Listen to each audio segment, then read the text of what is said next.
যাদবপুরের এই ঘটনা, এই ঘটনাতে একটি বিষয় সামনে এসেছে, এটা বাম বনাম জাতীয়তাবাদী, এবং এই যে ন্যারেটিভ, যে লড়াই শুরু হয়েছে এখন, বিষয়টি 3 পয়েন্ট অ্যাটাক, কিন্তু প্রথমটাই রয়েছে যাদবপুর বিশ্ববিদ্যালয়। এর সাথে একটা জিনিস অ্যাড করি, মুখ্যমন্ত্রী শুভেন্দু অধিকারী গতকাল একটি সোশ্যাল মিডিয়া পোস্ট করেছেন এবং সেখানে দেশ বিরোধী পোস্ট দেখা গেছে এবং এখানে ভিসিকে তদন্ত করতে বলা হয়েছে।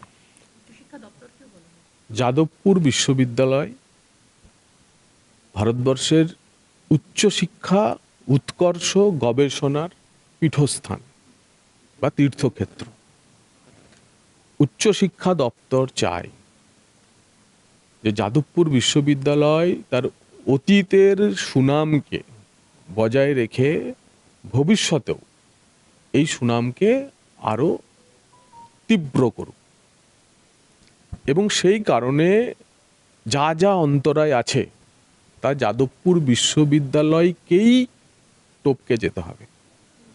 কোনো একটি প্ররোচনা, সেই প্ররোচনার প্রতি প্ররোচনা, সেই প্রতি প্ররোচনার প্রতিক্রিয়া ইত্যাদিতে যা যা যা যা যা যা ঘটেছে তা নিন্দা করছি, তা নিন্দনীয়।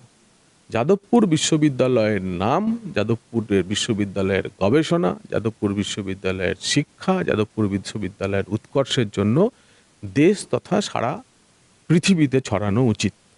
বিশ্ববিদ্যালয়ের ছাত্র, শিক্ষক, গবেষক এবং আদার যে স্টেক হোল্ডার্স, যারা নিজেদেরকে যাদবপুরের বলে মনে করে, যাদবপুর বিশ্ববিদ্যালয়ের বলে মনে করে, তাদের প্রত্যেকের কাছে আমার আবেদন থাকবে যে যাদবপুরকে যাদবপুর হতে হলে যাদবপুরের শান্তি বজায় রাখতে হবে।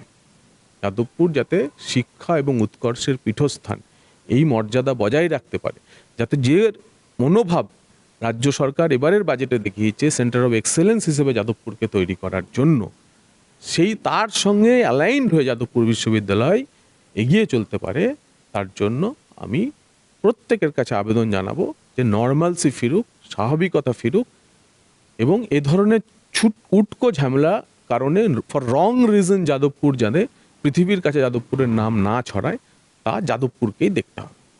উচ্চশিক্ষা দপ্তর থেকে সেক্ষেত্রে কোনো রকম, এতক্ষণ আমি দাঁড়িয়ে আপনাদের সামনে যা বললাম সেটা উচ্চশিক্ষা মন্ত্রী হিসেবেই বললাম।